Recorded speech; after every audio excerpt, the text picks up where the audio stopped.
I just wanted to start this video off by saying I won't be going into much detail or specifics as Season 5 is right around the corner and everything is subject to change.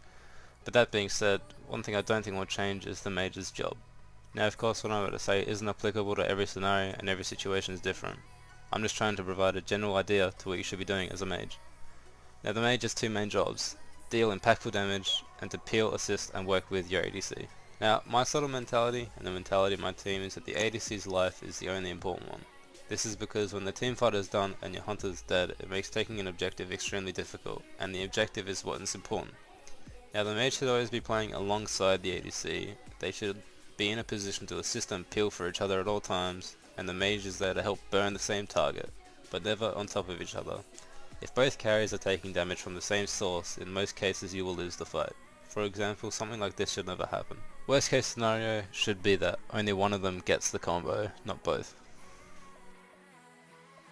And the other job as a Mage, which is more widely known as it is the primary aspect of a Mage's kit, and that is to deal damage.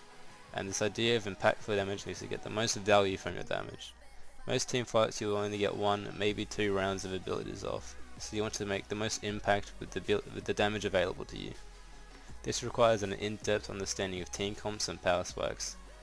This idea of impactful damage is basically analysing the state of the game and deciding how to get the most value from your abilities. For example, if you were to get some poke onto the enemy Mage whilst your hunter is fighting the enemy solo laner and he dies, the damage that was dealt to the Mage is irrelevant.